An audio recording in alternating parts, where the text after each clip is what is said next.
Hello everyone, welcome to BP tutorials. আজ আমরা দশম শ্রেণীর ভূগোলের প্রথম অধ্যায় শুরু করতে চলেছি। অধ্যায়ের নাম বহির্জাত প্রক্রিয়া ও তাদের দ্বারা সৃষ্ট ভূমিরূপ। এবার আসি বহির্জাত প্রক্রিয়া। বহির্জাত প্রক্রিয়া বলতে কার বহির্জাত প্রক্রিয়া বলা হয়েছে? পৃথিবীর বহির্জাত প্রক্রিয়া সম্পর্কে এখানে বলা হয়েছে। এবং সেই বহির্জাত প্রক্রিয়াতে সচরাচর কি হয়? ক্ষয় এবং সঞ্চয় কার্য হয়ে থাকে। সেই ক্ষয় ও সঞ্চয় কার্যের ফলে তাদের দ্বারা নানা রকম যে ভূমিরূপ তৈরি হয়, সঞ্চয়ের ফলে নানা রকম ভূমিরূপ তৈরি হয়, ক্ষয়ের ফলে ভূমিরূপ তৈরি হয়, সেইগুলো সম্পর্কে আজ আমরা আলোচনা করব। এবার বহির্জাত প্রক্রিয়া বলতে গেলে পৃথিবীর উপরের ভাগটা কি হয়? সচরাচর বন্ধুর প্রকৃতি হয়। সেই বন্ধুর প্রকৃতির পৃথিবীর উপরে কোথাও বন্ধুর প্রকৃতির কথার অর্থ কোথাও উঁচু কোথাও নিচু। এই জন্য পৃথিবীর উপরিভাগকে কি বলা হয়? বন্ধুর প্রকৃতির। ভূপৃষ্ঠের উপরিভাগে বিভিন্ন প্রাকৃতিক শক্তি সমূহ যে সকল প্রক্রিয়ায় ক্ষয়, বহন ও সঞ্চয় কার্যের মাধ্যমে ভূমিরূপের ক্রম পরিবর্তন করে চলেছে, সেই সকল প্রক্রিয়াকে বহির্জাত প্রক্রিয়া বলে। ভূপৃষ্ঠের উপরিভাগে অর্থাৎ পৃথিবীর বাইরের অংশে বিভিন্ন প্রাকৃতিক শক্তি, অর্থাৎ প্রাকৃতিক শক্তি এক প্রকার না, নানা রকম প্রাকৃতিক শক্তি। প্রাকৃতিক শক্তি বলতে কি বোঝায়? যেসব শক্তিগুলো প্রকৃতির দ্বারা সৃষ্টি, যেমন বায়ু, হিমবাহ, বৃষ্টিপাত, উষ্ণতা, নদী প্রভৃতি সমূহ যে সকল প্রক্রিয়া, মানে একরকম প্রক্রিয়া না, নানা রকম প্রক্রিয়ার দ্বারা ক্ষয় কার্য করে এবং ক্ষয়ের পর সেটাকে বহন করা অর্থাৎ বয়ে নিয়ে যায় এবং কোনো স্থানে সেটা সঞ্চয় করে। সেই সঞ্চয়ের মাধ্যমে ভূমিরূপের ক্রম পরিবর্তন, ভূমিরূপের অর্থাৎ পৃথিবীর উপরিভাগের ধীরে ধীরে কোথাও ক্ষয় হওয়ার ফলে কোথাও নিচু হচ্ছে, কোথাও জমা হওয়ার ফলে কোথাও উঁচু হচ্ছে। এই যে পরিবর্তন বা নানা রকম আকৃতি ধারণ করে, সেই আকৃতি ধারণ করার ফলে ভূমিরূপে যে পরিবর্তন দেখা যায়, সেই সকল প্রক্রিয়াকে বহির্জাত প্রক্রিয়া বলা হয়। এবারে আমরা জানব এর সব ভূমিকা। এক্সোজেনাস ইংরেজি শব্দ বা যাকে বাংলাতে বলা হয় বহির্জাত। ভূপৃষ্ঠের বাইরের শক্তিসমূহ যেমন বৃষ্টিপাত, বায়ু, তুষারপাত, হিমবাহ ইত্যাদি ক্ষয়, বহন, সঞ্চয় কার্য দ্বারা ভূপৃষ্ঠের উপরিভাগের ক্রম পরিবর্তন হয়। এই প্রক্রিয়ার দ্বারা প্রতিনিয়ত পরিবর্তন হয়ে চলেছে। অর্থাৎ এই যে এই প্রক্রিয়াগুলি কখনোই স্থির থাকে না। এটা অনবরত ক্রম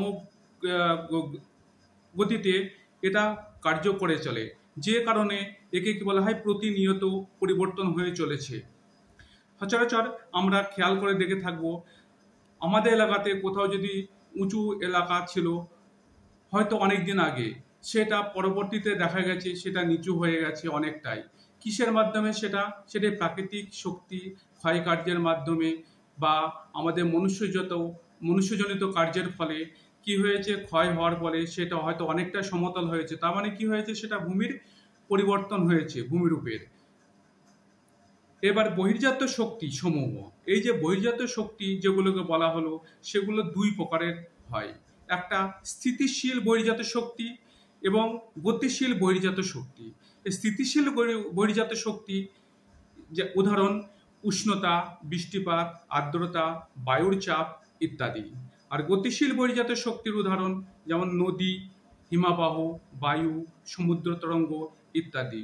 এখন স্থিতিশীল বহির্জাত শক্তি বলতে কি বোঝায়? যেসব বহির্জাত শক্তি স্থিতিশীল, মানে একইভাবে একই জায়গাতে স্থিরভাবে কাজ করে চলে, তাকে বলা হয় স্থিতিশীল বহির্জাত শক্তি। যেমন উষ্ণতা মরুভূমি অঞ্চলে বা মরু অঞ্চলে আমরা যে ভূমিরূপ দেখতে পাই, সেখানটাতে কি হয়? মরু অঞ্চলে বালির পরিমাণ বা বালির প্রান্তর বেশি থাকে, তার মাঝে মাঝে পাথরের পাহাড় বা পাথরের টিলা দেখতে পাওয়া যায়। দিনের বেলাতে সূর্যের আলোতে বালি অতি তাড়াতাড়ি গরম হয়ে ওঠে, কিন্তু সেই তুলনায় রাত্রিতে যখন সূর্য অস্ত যায়, তখন কি হয়? পৃথিবীর যে বালির ভাগ, সে বালির ভাগ অতি তাড়াতাড়ি কি হয়ে যায়, তার উষ্ণতা ত্যাগ করে। যেমন বালি যত তাড়াতাড়ি গরম হয়, তেমন বালি তার উষ্ণতা তত তাড়াতাড়ি ত্যাগ করে, যার ফলে বালি তাড়াতাড়ি ঠান্ডা হয়ে যায়। অথচ সেই এলাকাতে যে পাথর থাকে, সেই পাথর যত তাড়াতাড়ি গরম হয় না বালির মতো, সে কি হয় ধীরে ধীরে গরম হয়, এবং ধীরে ধীরে গরম হওয়ার ফলে সে যখন বিকালবেলাতে তার উত্তাপের চরম সীমাতে পৌঁছায়, তার সেই হিসাবে বালি যত তাড়াতাড়ি তার তাপ বিকিরণ করে, পাথর তাড়াতাড়ি তার তাপ বিকিরণ করতে পারে না। তাপ বিকিরণ করতে না পারার ফলে রাত্রিবেলাতে বালি ঠান্ডা হওয়ার জন্য তার আশেপাশে এলাকার বায়ু কি হয়ে যায়, ঠান্ডা হয়ে যায়। বায়ু ঠান্ডা হওয়া মানে কি হয়ে যায়, তার এলাকাতে পাথরের উপরে যে ভাগ, তাকে বায়ু কি করে প্রবাহিত হওয়ার সময় ঠান্ডা করে দেয়। উপরের অংশ কি হয়ে যায়, ঠান্ডা হওয়ার ফলে সংকুচিত হয়। অথচ ভিতরের অংশ গরম থাকার ফলে সে প্রসারিত হয়ে থেকে যায়, সংকুচিত হতে পারে না, যে কারণে পাথরের উপরি অংশ চূর্ণ বিচূর্ণ হয়ে পড়ে। এই ধরনের প্রক্রিয়াগুলোকে কি বলা হয়, স্থিতিশীল বহির্জাত প্রক্রিয়া, বা এই স্থিতিশীল বহির্জাত এই শক্তি। গতিশীল বহির্জাত শক্তি যেমন নদী কি হয়, কোনো পার্বত্য অঞ্চল থেকে প্রবাহিত হওয়ার সময় তার সামনে যে বাধা পায়, সে বাধা তার তলদেশ, তার পার্শ্বদেশ ক্ষয়কার্যের মাধ্যমে সে বয়ে নিয়ে চলে এবং কোনো এক সময় সে কোথায় পতিত হয়, কোনো জলাশয়, সাগর, মহাসাগরে পতিত হয়। যখন তার মোহনাতে পৌঁছায়, তখন সে তার কি করে, বহির্জাত তার যে ক্ষয়কার্যের বালি, পাথর, নুড়ি, সেগুলো কি হয় সঞ্চয় করে এবং ভূমিরূপের নানা পরিবর্তন করে দেয়। এই যে নদীর এই যে কার্য বা নদীর এই যে শক্তি, এটাকে কি বলা হচ্ছে, গতিশীল বহির্জাত শক্তি। এবার আমাদের আলোচনার বিষয় হবে বৈশিষ্ট্য, বহির্জাত শক্তির বৈশিষ্ট্য। এই শক্তিগুলি ধীর মানে কি, ধীরে ধীরে তার কার্য করে চলে ও অবিরাম কাজ করে চলেছে। অবিরাম মানে কি, অনবরত, কখনো সে থেমে থাকে না। দ্বিতীয় পয়েন্ট, ক্ষয়, বহন ও সঞ্চয় একই সঙ্গে চলেছে। একটু আগে আমরা আলোচনা করলাম নদীর কিভাবে সে অনবরত ক্ষয় করছে। নদীর জল ক্ষয়ের সাথে সাথে তার ক্ষয়জাত পদার্থ, নুড়ি, বালি, কাপড় সে বয়ে নিয়ে চলেছে এবং মোহনায় গিয়ে কি করেছে, সে সঞ্চয় করছে। এই কারণে বলা হচ্ছে যে ক্ষয়, বহন ও সঞ্চয় একই সঙ্গে চলছে। ভূপৃষ্ঠের এক এক স্থানে এক এক বহির্জাত শক্তি সক্রিয়। যেমন বৃষ্টিবহুল অঞ্চলে নদী সক্রিয়, বরফাবৃত অঞ্চলে হিমাবহ সক্রিয়, উষ্ণ মরু অঞ্চলে বায়ু সক্রিয়, সমুদ্রের কিনারাতে সমুদ্র তরঙ্গ সক্রিয়। বহির্জাত শক্তির মূল উৎস সূর্য। আমরা জানি আমাদের প্রাকৃতিক শক্তির মূল উৎস সূর্য। এই কারণে এখানে কি বলা হয়েছে, বহির্জাত শক্তির মূল উৎস সূর্য। আমরা বৃষ্টিপাত বলি, বায়ু বলি, আমরা তাপ বলি, উষ্ণতা বলি, বায়ুর চাপ বলি, যাই বলি না কেন, প্রত্যেকটা শক্তির মূল উৎস কোথা থেকে আসছে, সূর্য থেকে। এইবার আমরা জানব কিছু শক্তির নাম, তার কার্যকরী অঞ্চল। যেমন নদী কোথায় কার্যকর হয় বেশি, বৃষ্টিবহুল অঞ্চলে। হিমবাহ কোথায় কার্যকর হয়, শীতল বরফাবৃত অঞ্চলে। বায়ু উষ্ণ মরু অঞ্চল, প্রশস্ত উন্মুক্ত অঞ্চলে। এইবার অনেকে প্রশ্ন আসতে পারে মনে যে হিমবাহ কিভাবে কাজ করে। হিমবাহ যখন পাহাড়ের গা বেয়ে নিচের দিকে নেমে আসে, বরফের বিশাল বিস্তীর্ণ এলাকা, তখন তার নিচে তলদেশ ক্ষয়ের সাথে সাথে সামনে যা বাধাপ্রাপ্ত হয়, সেগুলোকে সে কি করে, ক্ষয়কার্যের মাধ্যমে বয়ে নিয়ে চলে। এই কারণে কি বলা হয়, হিমবাহও কি করে, তার ক্ষয়কার্য করে চলে। এবার আমাদের দেখার মতো বিষয় যে এই যে একটু আগে আমরা আলোচনা করলাম এক্সোজেনাস যে শব্দটি, এক্সোজেনাস শব্দটি কোথা থেকে এসেছে, এক্সোজেনেটিক শব্দ থেকে এসেছে। এক্সোজেনেটিক শব্দটি প্রথম ব্যবহার করেছিলেন পেঙ্ক। তারপরে আমরা আসবো পর্যায়। পর্যায় কথার ইংলিশ কি? গ্রেড। এই যে গ্রেড শব্দটি প্রথম ব্যবহার করেছিলেন জি.কে. গিলবার্ট। গ্রেড শব্দ থেকে এসেছে গ্রেডেশন অর্থাৎ পর্যায়ন। এই শব্দটি প্রথম ব্যবহার করেন চেম্বারলিন ও স্যালিসবারি।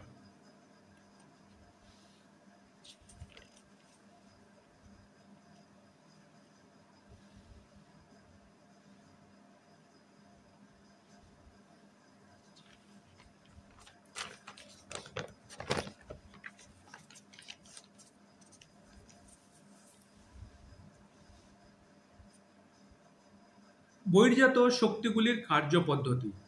যে বহির্জাত শক্তি বায়ু, হিমবাহ, নদী, উষ্ণতা, বায়ুর চাপ, এই সমস্ত যেসব বায়ুর যে কার্য যেগুলো চলে সেই সবগুলোকে একসাথে আমরা কি বলবো?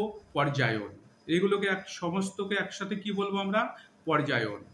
পৃথিবী পৃষ্ঠের উপরিভাগের বন্ধুর ভূমিরূপ। বন্ধুর কথার অর্থ একটু আগে আলোচনা করেছিলাম যে পৃথিবীর উপরে যে উঁচু নিচু ঢেউ খেলানো যে রূপ তাকে কি বলা হয়? বন্ধুর ভূমিরূপ বলা হয়। বহির্জাত শক্তিগুলির দ্বারা অর্থাৎ বায়ু, হিমবাহ, নদী, বৃষ্টিপাত ইত্যাদির দ্বারা ক্রমাগত মানে অনবরত ক্ষয়, বহন ও সঞ্চয় কার্যের মাধ্যমে সমতলীকরণ হওয়াকে পর্যায়ন বলা হয়। এবার আমরা একটু ছবির মাধ্যমে ব্যাপারটি বুঝে নেব।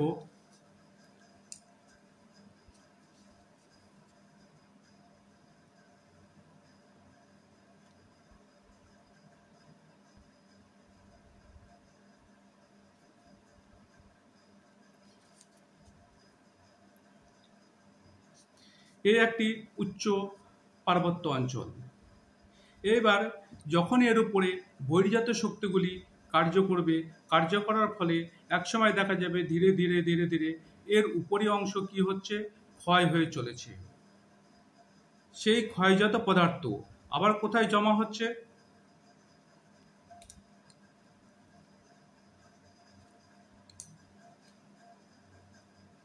সেই ক্ষয়জাত পদার্থগুলো কোথায় জমা হচ্ছে? তার পাশে নিম্নভাগে। তার মানে কি দেখলাম আমরা? ক্রমাগত ক্ষয়, বহন ও সঞ্চয়ের মাধ্যমে সমতলীকরণ হওয়া। সমতলীকরণ হওয়া মানে এইখানটাতে ক্ষয় হওয়ার ফলে নিচের দিকে আসছে আর এদিকে সঞ্চয়ের ফলে উপরের দিকে যাচ্ছে। তার মানে কি হচ্ছে? এটা ক্ষয় হয়ে সমতল হচ্ছে, এটা সঞ্চয় হয়ে সমতলের দিকে যাচ্ছে। এক সময় আসবে যে এটা এই অঞ্চলটা সম্পূর্ণ একই লেভেলে পৌঁছে যাবে। এর জন্য একে কি বলা হয়েছে? সমতলীকরণ।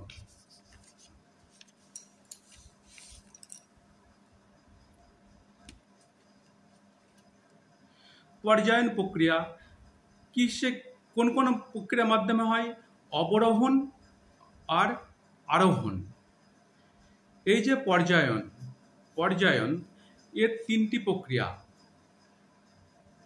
অবরোহণ, আরোহণ ও জৈবিক পদ্ধতি। সবার আগে আমরা আলোচনা করব অবরোহণ প্রক্রিয়া।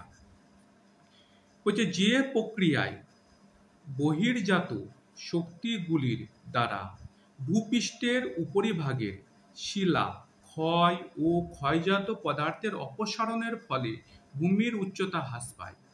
অর্থাৎ কি বোঝাতে চাইছে? যে প্রক্রিয়ার দ্বারা বহির্জাত শক্তিগুলি এখানে কার্যকর কে? বহির্জাত শক্তি। কার উপরে কার্যকর? ভূপৃষ্ঠের উপরে উপরিভাগে। উপরিভাগের যে শিলা, পৃথিবীর উপরিভাগে কি বলা হয়? শিলামণ্ডল। এর জন্য এখানে মাটি বা বালি এইসব কোনো কিছু উল্লেখ করেনি, শিলা বলা হয়েছে। শিলা ক্ষয় ও ক্ষয়জাত পদার্থ, ক্ষয় হওয়া আর ক্ষয় হওয়ার পরে যে পদার্থ পাওয়া যায় তাকে কি বলা হয়? ক্ষয়জাত পদার্থ। সেই সব টুকরোগুলোকে কি বলবো আমরা? ক্ষয়জাত পদার্থ। অপসরণ মানে সেখান থেকে সরে যাওয়ার ফলে ভূমি কি হয়? উচ্চতা হ্রাস পায়। এখানে দেখো উচ্চতা কি হয়েছে? ক্ষয়ের ফলে এখানে গিয়ে জমা হয়েছে, এর ফলে কি হচ্ছে? উপরটা নিচের দিকে আসছে, মানে কি উচ্চতা হ্রাস পাচ্ছে আর এখানটা উচ্চতা বৃদ্ধি পাচ্ছে। এই প্রক্রিয়াকে কি বলা হয়? অবরোহণ প্রক্রিয়া। এই অবরোহণ প্রক্রিয়া কিসে কিসের মাধ্যমে হয়? ক্ষয় ও পরিবহনের মাধ্যমে। কি হয়? ক্ষয় এবং পরিবহন মাধ্যমে। এবার আলোচনা করব এর বৈশিষ্ট্য। কার বৈশিষ্ট্য? অবরোহণের বৈশিষ্ট্য। এটা কি প্রক্রিয়া? ধীর প্রক্রিয়া, ধীরে ধীরে এটা প্রক্রিয়াটা হয়। এখানে নদীর ভূমিকা সবচাইতে বেশি।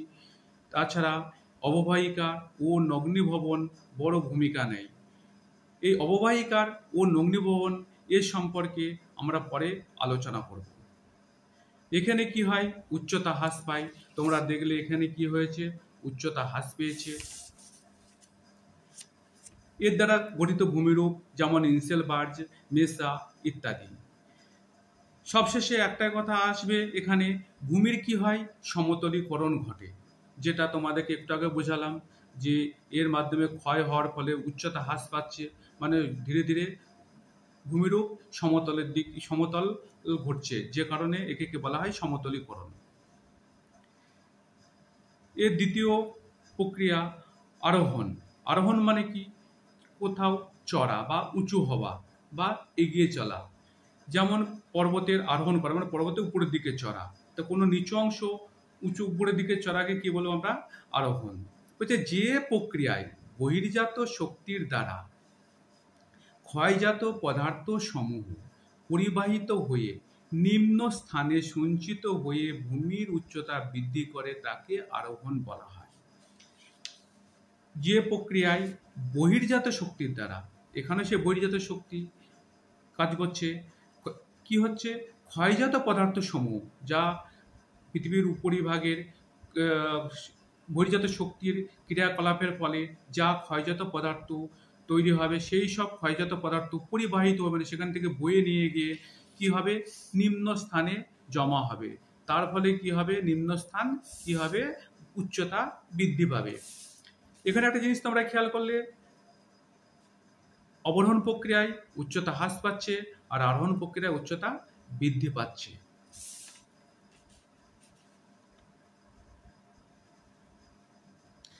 এই আরোহণ প্রক্রিয়া কোন কোন প্রক্রিয়ার মাধ্যমে হয়? কি এখানে কি কি কার্যকর হয়?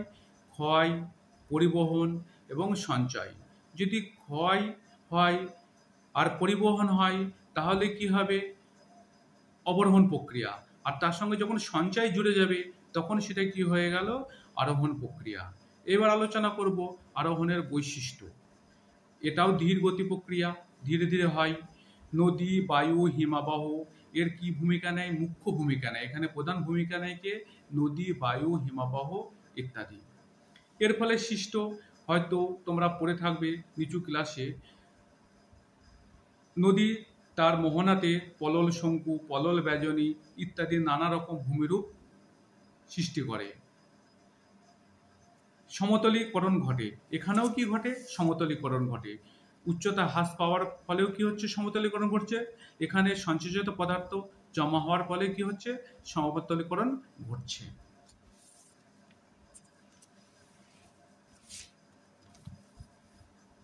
তৃতীয় পর্যায়ে কি? জৈবিক পদ্ধতি। যখন জীবকুল অর্থাৎ উদ্ভিদ, প্রাণী ও মানুষ দ্বারা ক্ষয়, বহন, সঞ্চয়ের মাধ্যমে ভূমিরূপ গঠিত হয় তাকে জৈবিক পদ্ধতি বলে। আগে কি দেখলাম? অবরোহণ আরোহণ প্রক্রিয়ায় প্রাকৃতিক শক্তি কার্যকর ছিল। এখানে কার দ্বারা হচ্ছে? জীবকুলের দ্বারা। যেমন উদ্ভিদ, উদ্ভিদের দ্বারা কিভাবে সম্ভব হয়?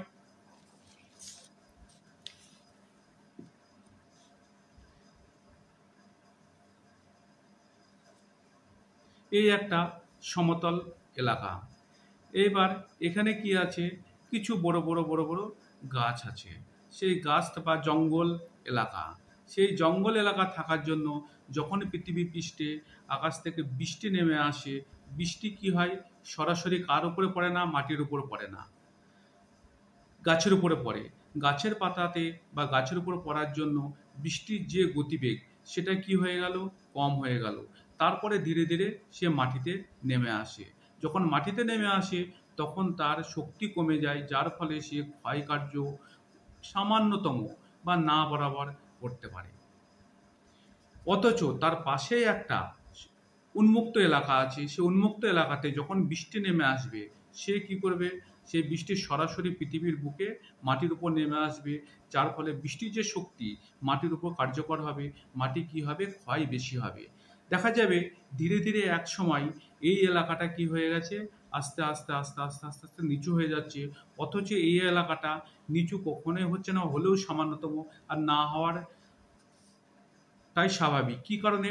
গাছের যে পাতা, ফল, ফুল যেগুলো পড়বে সেগুলো জৈবিক প্রক্রিয়ার মাধ্যমে এখানে কিসে কি তৈরি হবে, মাটি সৃষ্টি করবে, যে কারণে কখনো এই এলাকা ক্ষয় হবে না, বা হলেও সামান্যতম হবে। অথচ তার পাশে উন্মুক্ত এলাকা সরাসরি কি হবে, ক্ষয় হবে। যে কারণে কি বলা হয়েছে, উদ্ভিদ কিভাবে কার্যকর হলো বুঝতে পারলে। এইবার প্রাণী, পার্বত্য অঞ্চলে আমরা যখন পশুচারণের জন্য নিয়ে যাই, তখন কি হয়, পশুর পায়ের দ্বারা কি পাহাড়ি এলাকাতে সামান্য পরিমাণে পশু চলাচলের জন্য পাথর, চাই মাটি, কি হয়, আলগা হয় বা ক্ষয় হয়ে যায়। সেগুলো বায়ুর দ্বারা বা জলের দ্বারা প্রবাহিত হয়ে নিচু অংশে চলে আসে। ধীরে ধীরে এই প্রক্রিয়া যদি দিনের পর দিন দীর্ঘ সময় ধরে চলতে থাকে, তাহলে কি হবে, তার উপরি অংশ ক্ষয়প্রাপ্ত হবে। দ্বিতীয়ত, যখন আমরা পশু চারণের জন্য নিয়ে যাই, পশু কি করে, উপরে ঘাস খেয়ে নেয়। সেই ঘাস খেয়ে নেওয়ার ফলে কি হবে, উপরিভাগ উন্মুক্ত হয়ে পড়বে। বৃষ্টি সরাসরি কোথায় এসে নামবে, মাটির উপরে। সেই মাটি ক্ষয়প্রাপ্ত বেশি হবে। তাছাড়া আর কিভাবে হয়, যেমন আমাদের কিছু মাটির নিচে বাস করা প্রাণী, ইঁদুর জাতীয়, তারা কি করে, মাটিকে ক্ষয় মানে কি মুখ দিয়ে কি বা পা দিয়ে ফুঁড়ে তারা কোথায় নিয়ে চলে আসে, বাইরে নিয়ে চলে আসে। ধীরে ধীরে সেই এলাকা ক্ষয়কার্য হয়ে ওঠে। এবার তাছাড়া কি হয়, মানুষ দ্বারা ক্ষয়, মানুষ দ্বারা কি করে সম্ভব হয়, মানুষ যেমন নদীর বাঁধ তৈরি করলো কোথাও, ও মাটি কি করে দিল, কেটে বাঁধে নিয়ে এসে লাগিয়ে দিল। তো এক জায়গায় কি হয়ে গেল, উঁচু হয়ে গেল, এক জায়গায় নিচু হয়ে গেল। সেই জন্য বলা হয় যে জীবকুল অর্থাৎ উদ্ভিদ, প্রাণী, মানুষ দ্বারা ক্ষয়, বহন ও সঞ্চয়ের মাধ্যমে ভূমিরূপ গঠিত হয়, তাকে জৈবিক পদ্ধতি বলা হয়। এবার আলোচনা করব মানুষের ভূমিকা। এই যে ভূমিরূপ পরিবর্তনে আমাদের মানুষের কেমন ভূমিকা হয়। আমরা আজকের দিনে যে সভ্যতা গড়ে উঠেছে সেটা আধুনিক প্রযুক্তি সম্পন্ন যন্ত্র সভ্যতা। যন্ত্রের মাধ্যমে আমরা অনবরত কোথাও খোদাই করছি, কোথাও মাটি জমা করছি। এই যে প্রক্রিয়া, এর মাধ্যমে কি হচ্ছে, কোথাও ভূমিরূপের নানা রকম পরিবর্তন হয়ে চলেছে। যেমন যন্ত্রের মাধ্যমে আমরা কি করছি, খনিজ সম্পদ আরোহণ করছি। একই জায়গাতে দিনের পর দিন যদি কোনো খনিজ সম্পদ আহরণ করা হয়, সেই জায়গা খনিজ সম্পদ আহরণ করার পরে সেই জায়গাটায় কি হয়ে যাবে, নিচু অংশে পরিণত হবে। তা কি হয়ে গেল, ভূমির পরিবর্তন হলো রূপের। নদীর বাঁধ নির্মাণ, কোথা থেকে মাটি কেটে নিয়ে, একটু আগে আমরা আলোচনা করেছিলাম, কোথা থেকে বাঁধ মানে মাটি কেটে নিয়ে এসে বাঁধের উপর দেওয়া। আর যে এলাকাতে মাটি কাটা হলো সেই অংশটা কি হয়ে গেল, নিচু হয়ে গেল। আর যে অংশে বাঁধ নির্মাণ করা হলো সেই অংশ কি হয়ে গেল, উঁচু হয়ে গেল। তাতে কি হয়ে গেল, ভূমিরূপের পরিবর্তন হলো। রেল ও সড়ক পরিবহন বিস্তার,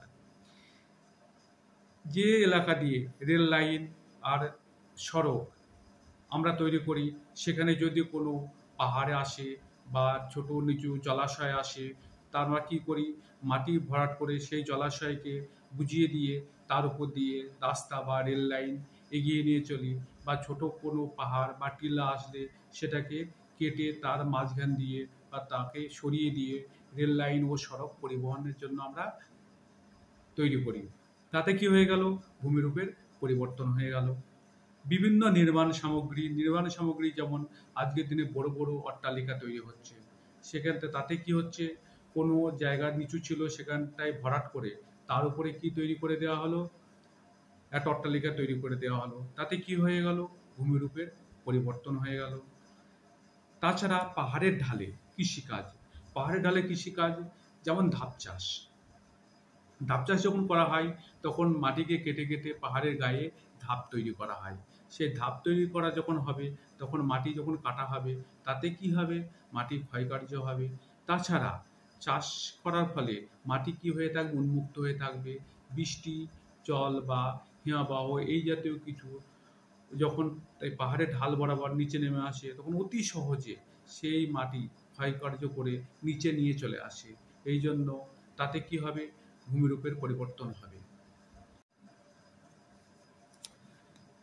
কিছুক্ষণ আগে আমি বলেছিলাম যে আমরা আবহবিকার নগ্নীভবন এগুলো সম্পর্কে পরে আলোচনা করব। এবার আসি এই আবহবিকার নগ্নীভবন, ক্ষয়ীভবন, পুঞ্জিত ক্ষয়, ক্ষয়ের শেষ সীমা সম্পর্কে কিছু।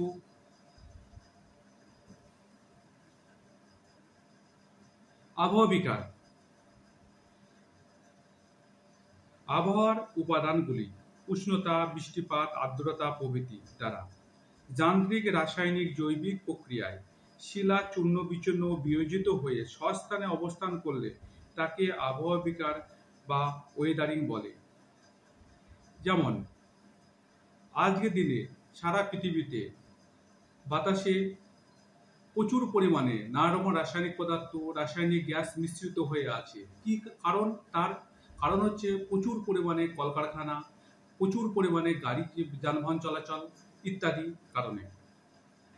এবার কি হয়, যখন বাতাসে সেই সব রাসায়নিক পদার্থ, রাসায়নিক গ্যাস মিশ্রিত হয়ে থাকে, পৃথিবীর বুকে আকাশ থেকে যখন বৃষ্টি মেঘ থেকে যে আকাশ থেকে বা আকাশে থেকে যে মেঘ থেকে যে বৃষ্টি পৃথিবীর বুকে নেমে আসার সময় কার মধ্য দিয়ে আসে? সে বাতাসের মধ্য দিয়ে আসে।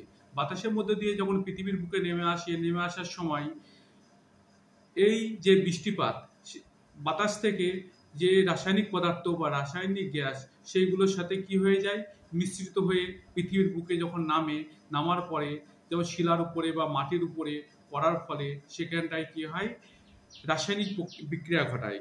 এই জন্য কি বলে রাসায়নিক জৈবিক প্রক্রিয়া। কি হয়, এর মাধ্যমে শিলা চূর্ণ বিচূর্ণ হয় এবং বিয়োজিত হয়ে বা বিয়োজন ঘটে স্বস্থানে অবস্থান করে, তাকে কি বলা হয়, আবহবিকার। এবার আসি নগ্নীভবন। নগ্নীভবন কথার অর্থ কি? নগ্ন হওয়া। এই যে আবহবিকারের ফলে আর ক্ষয়ীভবনের মিলিত প্রক্রিয়ায় শিলার উপরিভাগে অংশ কি হয়ে যায়, আলগা হয়ে যায়। আলগা হয়ে যাওয়ার ফলে সেখান থেকে স্থানচ্যুত ঘটে। স্থানচ্যুত ঘটলে কি হয়, স্থানচ্যুত ঘটা মানে কি, সেখান থেকে সরে যাওয়া। সরে গেলে নিচের যে শিলা, সেই শিলা বাইরে বেরিয়ে আসে। সেই বেরিয়ে আসাকে কি বলা হচ্ছে, নগ্নীভবন, বা যার ইংরেজি শব্দ ডিনুডেশন। ক্ষয়ীভবন। ক্ষয়ীভবন কাকে বলা হয়? প্রাকৃতিক শক্তিগুলোর দ্বারা, প্রাকৃতিক শক্তি আগে আলোচনা করেছিলাম, সেই সব শক্তিগুলোর দ্বারা কি হয়, ভূত্বকের উপরে অংশে শিলা স্থানচ্যুতি ঘটলে, উপরে অংশে যখন স্থানচ্যুতি ঘটে যায়, সেই স্থানচ্যুতি ঘটার যে প্রক্রিয়া তাকে কি বলা হয়, ক্ষয়ীভবন বা ইরোশন। পুঞ্জিত ক্ষয়। পুঞ্জিত ক্ষয় আমরা দেখেছি পার্বত্য অঞ্চলে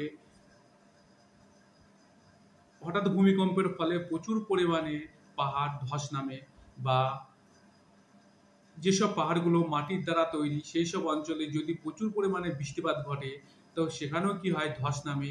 সে ধস নেমে পৃথিবীর ঢাল বরাবর অভিকর্ষ টানে পৃথিবীর বুকে যখন পুঞ্জ আকারে এই ক্ষয়যুক্ত পদার্থ নেমে আসে, তাকে কি বলা হয়, পুঞ্জিত ক্ষয় বা মাস ওয়েস্টিং। এটা সবচেয়ে বেশি কোথায় দেখা যায়? পশ্চিম হিমালয়ে সর্বাধিক দেখা যায়। এই যে ক্ষয়, এই ক্ষয়ের একটা শেষ সীমা আছে। সেই শেষ সীমা কাকে ধরা হয়? পৃথিবীর বুকে যে সমুদ্র আছে, সমুদ্রের তলদেশকে কি ধরা হয়? ক্ষয়ের শেষ সীমা। কিন্তু মরু অঞ্চলে সমুদ্রের তলদেশকে ধরা হয় না। মরু অঞ্চলে কাকে ধরা হয়? প্লায়ার তলদেশকে। প্লায়া কাকে বলে একটু জেনে নিই। মরুভূমি অঞ্চলে যখন বায়ু দ্বারা ক্ষয়কার্য হয়ে বা বায়ুর দ্বারা বালি অপসারিত হয়ে পৃথিবীর নিচে ভৌমজল বেরিয়ে এসে হ্রদের সৃষ্টি করে, তাকে কি বলা হয়? প্লায়া বলা হয়। সেই প্লায়ার তলদেশকে ক্ষয়ের শেষ সীমা ধরা হয়। তাহলে আজকে আমরা আলোচনা করলাম কি কি বিষয় নিয়ে?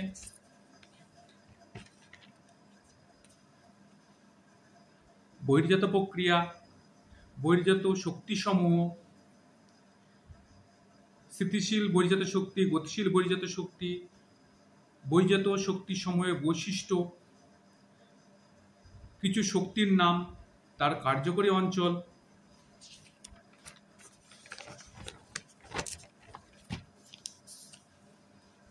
বহির্জাত শক্তিগুলির কার্যপদ্ধতি,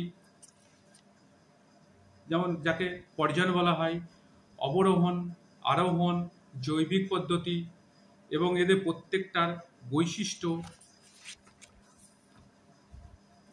মানুষের যে দ্বারা ভূমিরূপে যে পরিবর্তন ঘটে সেটা কিভাবে ঘটে সেটা সম্পর্কে জানলাম।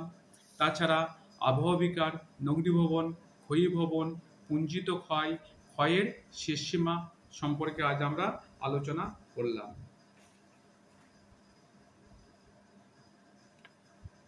আজকের মতো এই পর্যন্ত। পরের ভিডিওতে আমরা আলোচনা করব জলচক্র, নদীর ধারণ অববাহিকা, জলবিভাজিকা, নদীর পরিচয় ইত্যাদি ইত্যাদি। Thank you everyone. ভিডিওটি এবং পড়ানো তোমাদের ভালো লাগলে লাইক এবং শেয়ার করো। তোমরা যদি চ্যানেলে নতুন হয়ে থাকো আর এইরকম কন্টেন্ট পেতে চাও তাহলে সাবস্ক্রাইব করে বেল আইকনটি প্রেস করো।